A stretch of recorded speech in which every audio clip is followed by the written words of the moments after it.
So in the last lesson, you learned about comparison operators, and this was very helpful because it allowed you to compare two different constants or variables and determine if something was true or false. So in this example, my age is 20. Is that greater than or equal to the minimum age, which is 18? True.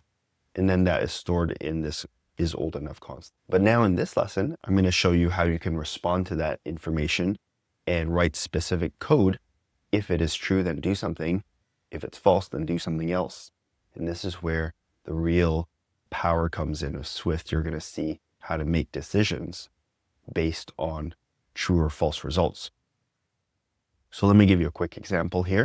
I'm going to start with this example, and then we're going to take a look at a couple of different cases. Pretty easy to understand, so don't worry. This constant is called score, and it is set to 75. So the if statement, or today we're learning about these keywords here, if, and else. So put together like this, let me show you how it works. So you have the if keyword, and then you have that statement that evaluates to true or false. See, here's the comparison operator, right? This is greater than or equal to. So is score greater or equal to 90? And this would be false. Now, following this, I'll break this apart. You'll notice that there is a pair of curly brackets here. So there's a beginning curly bracket and an ending curly bracket. In between those brackets is the code that only gets run if the statement is true. Since this statement is false, it will not print grade A. So you can see in the output here, it doesn't print grade A at all. It's going to check the next statement. Else, if is this statement true? 75, is that greater or equal to 80? No, that's false. So it's not even going to print this. It's going to skip this next chunk of code that is specified in these curly brackets. Then it's going to check the next branch. These are called branches of the statement. Is 75 greater than or equal to 70? Yes. So it's going to come into here and it's going to print grade C. And that's why we get this in the output. But notice that it doesn't print grade F because this is the else keyword. And this means that if all of these are false and we reach this point, then let's run this code. This gets run when nothing above it gets run. Because as soon as one of these statements is true, it executes that branch of code and it skips everything else. It doesn't evaluate anything below it. So that's why as soon as this line was true, it ran this branch of code right here and it skipped all the rest. Had score been, let's say we got 95 instead, this first statement would have been true. It would have hit this branch. It would have printed grade A and it would have skipped checking all the rest. So that's how this if statement works. Let's dive a little deeper and take a look at some other aspects of that statement. So we talked about that key behavior, how as soon as something is true, it executes that branch of code and skips all the rest. But I want to let you know that an if statement can take on different forms, meaning that you don't need always the if, the else if, and the else together. You don't need all three components. So here's an example where you only have if. So if is raining, and notice there's no comparison operator here because is raining is already a Boolean. It is true or false. So if is raining is true, then print this out. But notice how there's no else if and there's no else branches.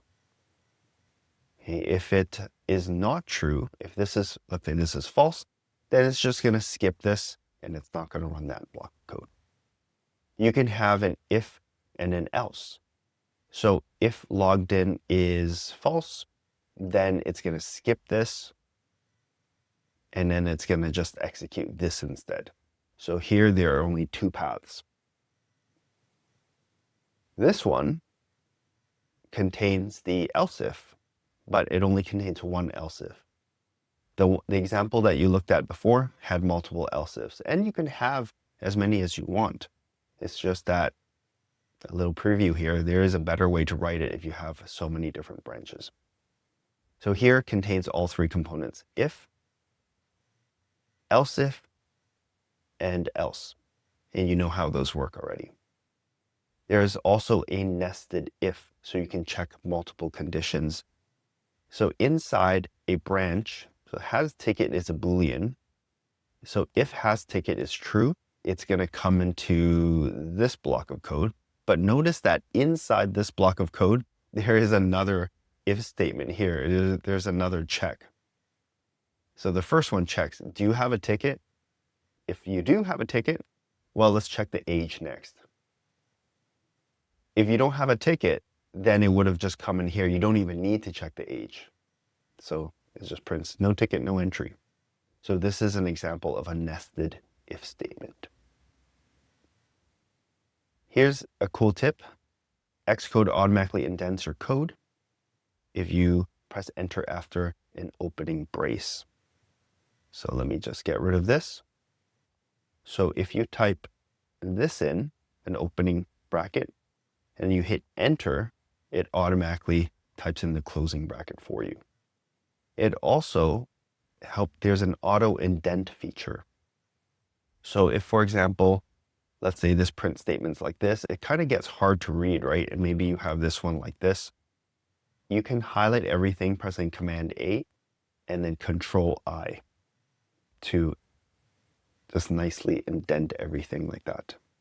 And if you want to use menus instead, you can go up to Editor. You can go up to Structure and hit Reindent. So that's exactly what we just did by hitting Control I. Now this challenge, I would highly recommend that you do this. This is a really fun one and it really helps you understand the if statements. Okay, so create a variable called temperature C and use an if, else, if, and else statement to print out different text depending on what temperature it is. So between 0 and 4, below 0, it prints freezing. If it's 0 to 14, prints cold, grab a jacket. 15 to 25 prints nice weather today. Anything above 25 prints hot, stay hydrated. So how do you think that we should structure this? Because remember, once the first statement is true, it's not going to check the rest. Work from coldest to hottest, top to bottom. That's the hint. But actually, when I read this, I thought I would work from hot to cold. So let me try that. Yeah, that's what I would do. Okay, so I'm going to say create a variable. Here's the challenge. Oh, pause the video if you want to try this for yourself. Why a variable though? I think this is fine as a temperature. Okay, so we're going to say if temperature is greater than 25, print anything above 25. Okay, dehydrated. Else if, oh, we're going to set that to 20. Else if temperature C is greater than 15. Oh, 15 to 25. So that is like that.